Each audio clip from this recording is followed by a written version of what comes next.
hivyo. Wewe mfagio na ngavunja. Sasa mimi sijui shemeji.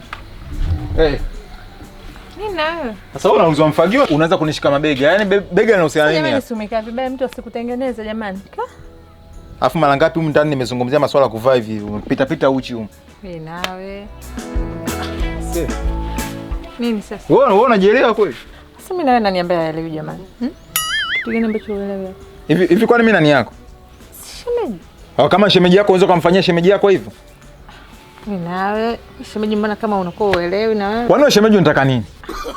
Mimi shemeji jamani. Shemeji gani ambayo huwezi kujiongeza? Kujiongeza nini?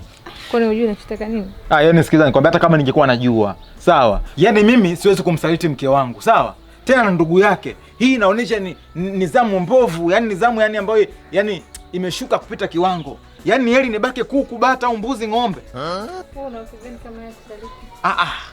Mke wangu hawezi kunisaliti. Wewe unamjua yule kuliko mimi? Mimi ndio kuja kumchukua. Kwa hiyo yule ni mali yangu mimi. Sasa mimi namjua ili kuliko unavyomjua wewe. Yaani wewe unajua unafanya hivyo ili hakuna. Yaani mimi unipate hivyo. Yaani wewe muda wote tu unapoteza. Hivyo mimi huwezi kunipata. Yaani hivyo yani kwa kunidanganya hivyo, yani ugombanishe ndoa yangu sababu ya ujinga wako. Hiyo hamna. Mbona unanitia mashaka wewe? Mashaka, muulize mwenzako jinsi anavyochezea strawberry. Yaani na enjoy. Yaani ni hivi. Narudia tena. Bora nikabake kuku, mbuzi, bata, ng'ombe kuliko kumsaliti mke wangu. Siwezi kumsaliti mke wangu. Na mke wangu mimi najua hachepuki. Hivyo hizo janja zako sasa mimi huwezi kunipata. Huwezi.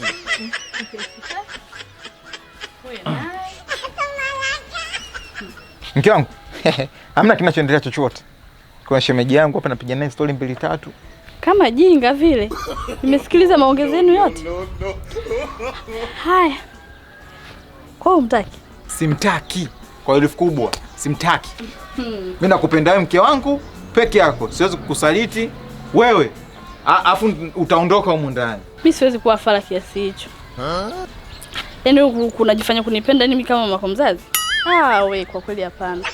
Mimi ingekuwa ni mimi hapo tayari nishabutua. Unaniona mimi hapa? Shatoka na watu kibao. Rafiki yako yule wajuzi unamkumbuka? Mlikuja kucheza game hapa, ukafuata soda. Yaani wewe unatoka tu, sisi tushamaliza. Hawa watu hawa.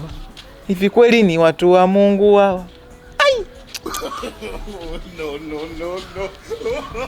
Shemeji, jinsi nilivyo na uchungu. Choma ndani mwenyewe. Alafu wewe tutamalizana baadaye.